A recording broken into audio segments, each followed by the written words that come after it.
Zach is back. It's the Zach Gelb Show on Fox Sports 920 The Jersey. All right, welcome back in on the program. Time in the Princeton Orthopedic Associates Studios is 5:15. 609-919-9200 is the number if you want to call and hang with us. Subway Series, game number 3 tonight. They shift from Citi Field to the big ballpark in the Bronx at Yankee Stadium. Mats versus Green. And now joining us on the hotline, the best Yankees beat reporter that there is, and he works at WFAN, and that is my good friend Sweeny Murti, who joins the Zach Gelb Show right now. Sweeny, how are you? Zach Attack, how you feeling? I'm feeling great. I like that. Zach is back, and then also the Zach Attack. I like what you've done there. It's a nice little rhyme scheme by you. Little 90s throwback, that's all. Okay, so I know there's a lot of news right now going on about the Mets, and I'm sure that you heard a lot about this. Lucas Duda has had a setback, and you also have the Yoenis Cespedes golf news today with Kevin Millar. What's been the feel about those two stories at the stadium right now? You know, I haven't even really dealt much with the Mets over here. I have a feeling, I think Terry was asked how he felt about Cespedes playing golf this morning. He said, "I'll let you know after the game," which is pretty much what you expect. Listen, the guy plays golf a lot.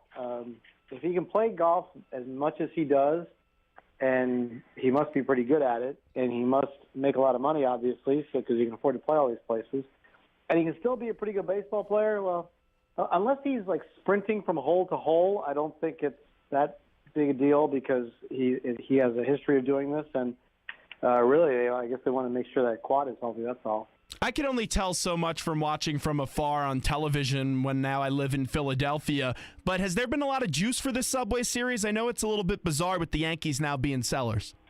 I mean, yes and no. I don't think there's a lot of meaning behind the games if that's what you consider juice, but there are a lot of fans in the seats, and that's always been the biggest barometer. Are the fans still coming out? I mean, if both these stadiums are half full, you'd say, yeah, nobody really is into this anymore. But that's not the case. They've been coming out and filling these ballparks for 20 years, and I don't think that's really ever going to stop. I mean, because we've seen both teams go through different periods and different cycles, and it's still filling up the ballpark when you have 4 or 6 games against each other during the course of the year. I really don't see that coming to an end, Zach, honestly. And we know the Yankees said goodbye to Chapman, Miller, also Carlos Beltran, and Ivan Nova. Nova was actually slated to pitch tonight, but he was traded to Pittsburgh. So with all that being said, I thought the Yankees should sell, but I was skeptical if they were. We all know the Yankees, this is uncharted territory for them. They haven't sold in basically 27, 28 years, or whatever the number is. Were you surprised when you finally saw the trade deadline come and go that the Yankees sold? I've said many times that I think the only thing that would ever surprise me around here is Babe Ruth walking into that clubhouse. I feel like, the last straw, obviously, Brian Cashman said, was basically getting swept by Tampa Bay, and that's what happens to pretenders, not contenders, and that was probably what swayed Hal Steinbrenner in the end. But I mean, realistically, if the Yankees were, say, 6 games over 500, would you think it was any more difficult a decision? I would tell you that this team is basically still the same team. It would have put them maybe a little bit closer to the playoffs position, but it's really just kind of treading water. They had assets. They had assets that could bring back a lot. They proved that. I think that was the only way to make it a success and make it a move worth making, trading these guys. You didn't need to trade these guys because you couldn't afford their salaries. You didn't need to trade these guys to get them off the roster. You need to trade these guys if you could get back a lot of good talent. Brian Cashman got 2 players who were recently picked in the top 5 of Major League drafts. You have to finish with 95-plus losses multiple times in order to do that. So you can either do that the way, say, Tampa Bay stockpiled draft picks or the way Houston stockpiled draft picks, or you can do what the Yankees did. Find a year where you just have to convince yourself you're not going to make a run and go to the World Series and see if you have the ability to bring back a lot of talent. Signing Miller and signing Chapman as free agents, well, that's what the Yankees do. And they had an ability to turn that into a whole lot more potentially. We'll see. They're still just prospects. But I think the ideas behind what they did are very smart. What they actually got, well, we'll just have to wait and see. Why is it so hard, though, for the Yankees to admit that they were sellers? Like, I was on that conference call with Brian Cashman after they dealt Andrew Miller, and he still wouldn't admit that they are sellers. And I know a lot of that comes from up top, but why is that so hard for the Yankees just to admit that, hey, we were sellers, that's it? Because I don't think the idea. Remember, first of all, there's still a lot of veteran players on this team, and I think they have to be able to look those guys in the eye and say, we're not trying to rebuild for 3 years from now. This is still a project that they might not be trying to win a playoff position this year anymore, but that doesn't mean that you guys can coast because we're going to need you next year. Cashman even said on an interview on Air Station with Mike Francesa the other day that he can see most of the players in the starting lineup back next year because they're under contract. McCann, Headley, Gardner, Ellsbury. These are guys that are still in play for next year. There's a bad connotation to the idea that if you say we're selling and rebuilding, that I don't think that's a message you need to send to your veteran players because you don't want them to check out. You need them to prove that they still are going to be part of this too for a couple of reasons. If they're here, you need them to perform, and if you want to have any hope of getting rid of them, you need them to perform. So I feel like really the message that they're trying to send when they're kind of putting out that idea that you're talking about. We're talking to Sweeny Murti, who joins us, cover the Yankees for WFAN in New York, and has been doing it in a sensational fashion for a very, very long time. I have to ask you about A-Rod. Do you think he'll be on the roster before the end of 162? Do the Yankees cut Alex Rodriguez? It's a good question. It's funny, when I was asked this question like 3 years ago when he was going through all of this stuff, and I laughed at it then. There was $100 million on the table. Now there's 20, which is still a lot for all of us, obviously, but it's a lot less when you consider where you were a couple of years ago. It's a lot less when you consider what you're really getting for the player. You're not getting much out of him. Joe Girardi admits he doesn't know where he's going to really get A-Rod some at-bats. I don't know the answer to that. I would, I don't think they're going to be fast to do it. I don't think it's going to be, imminent. But, yeah, listen, he's not going to finish his contract, which runs through next year, in a Yankee uniform. He's not going to get a farewell tour. He's going to come in one day, and that's going to be that. It's a much different way than you saw careers of Derek Jeter and Mariano Rivera end here. Different player, different circumstances, a lot different circumstances. So I don't know when the expiration date is, but it's not the end of 2017 season. I know that. With that being said, we know the Yankees are all about tradition and history. Does the value of the 700 home run and that coming in a Yankees uniform matter for the Yankees not cutting him this year? I don't expect him to be there next year, but at terms of this year, does that value of the 700th home run play a factor into it? I think what I was told is they don't want to embarrass him and not completely give him no chance at 700. So it's kind of why I feel like he's going to be here for at least a little while longer and maybe try to get some at-bats. But I don't think it's that big of a difference. I think there's a difference for players from, say, 400 to 500 home runs, because that could be the difference between, making and not making the Hall of Fame, as Fred McGriff knows. I think there's a difference between, 2,900 hits and 3,000, because that could be the difference between going to the Hall of Fame or not.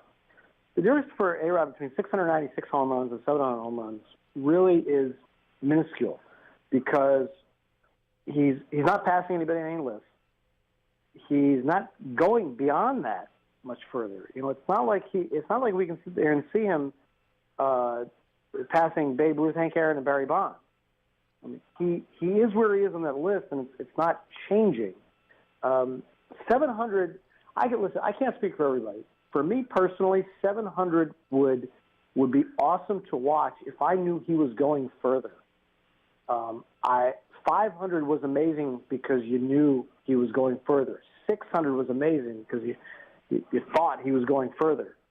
700 doesn't mean much because even if then after that, 700, 701, it's a round number. Only 3 other people have done it. But Hank Aaron and Barry Bonds hit 700, and you got excited for the idea that they could pass who was in front of them. You're not getting excited for the idea that Alex can pass anybody else in front of him. That's my personal feeling. They've had an up-and-down relationship, the Yankees and Alex Rodriguez. That's no secret that there has been a contentious relationship. Will he eventually get that day and be honored in Monument Park when you take a look back after he retires? Oh, boy. Well, that's a fun one, right? Yeah, no kidding. I hadn't even thought about that. That's a good one. They, I can't see that happening. Wow. I think that's a really complicated relationship that you're talking about. I think you'd have to wait to see how the Hall of Fame stuff plays out, which he's not going to get there. So that'll answer that question. But I think it would really depend on a few things. That's a great question. I had not even thought about that. I mean, because they put everyone in Monument Park. It would show really how contentious that relationship is if they don't put him in the park.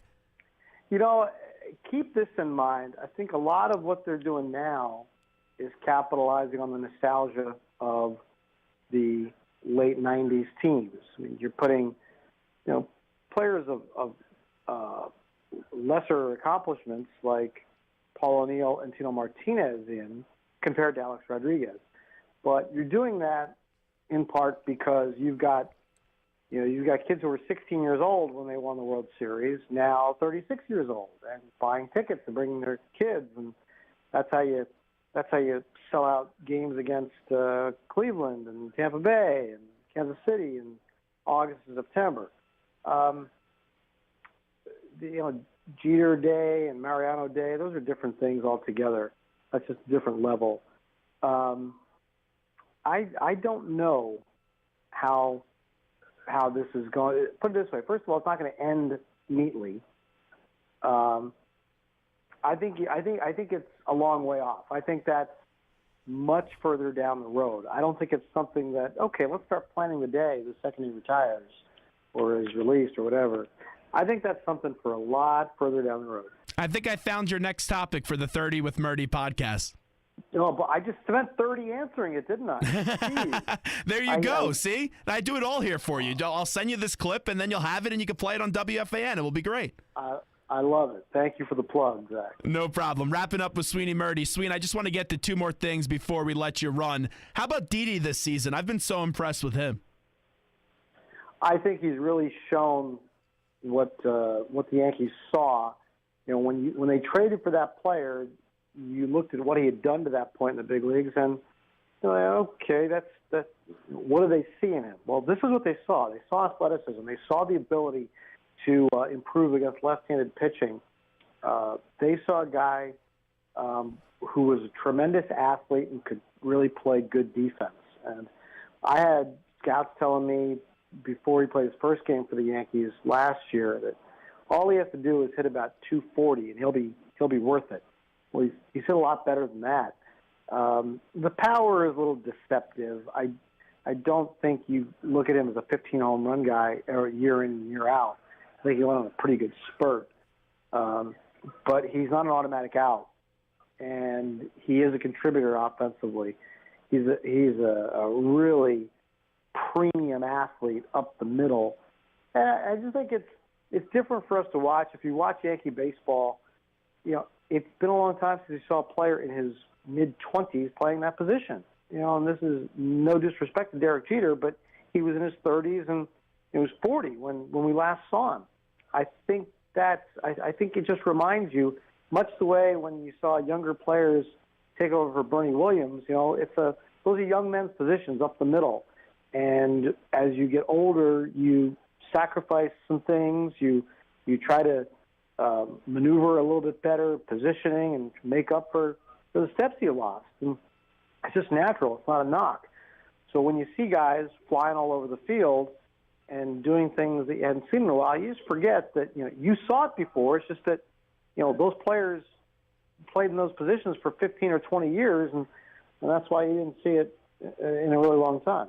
Last one for you, Sweeny. As we're talking to Sweeny Murti, does a great job for WFAN up in New York covering the Yankees. You're used to covering playoff baseball, and it's a little bit different this year with this team as they got rid of all the assets in the bullpen and also Beltran in right field and also Ivanova. But with all that being said, take away A-Rod out of the equation and also take away Didi that we just talked about. What are you really focusing on now when covering the Yankees from now until the end of the season, being in a bit of an abnormal situation for you?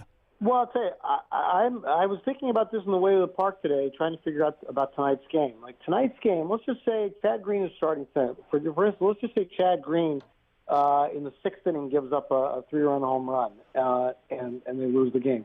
I would look at that as a devastating blow, as a bad loss. I can't look at it that way anymore. I have to evaluate Chad Green's start differently. I have to look at that, okay, is this a good learning experience? How did this happen? What happened in that at-bat, and how is this going to benefit from it? Do you like what you saw leading up to that? Because if it was, if this was last year, the year before that, or any of the last 20 years, a guy that gave up a 3-run homer in the sixth inning, you'd say, you know what, I don't ever want to see him again. Fans would say that. I don't even see him start. You'd wonder if he's going to make his next start. I think you have to evaluate all the performances differently because, yes, they're trying to win the game as they're playing that day, but the overall total of wins and losses isn't what you're focusing on anymore. You're trying to see, is this guy good enough to keep moving forward with you? So I think on an individual, a day-by-day basis, I'm going to be looking at individuals that way as opposed to, did they help the team win or lose today? Sweeny, you're the best. Thanks so much. We appreciate it. Zach, thanks for having me. Congrats on the gig.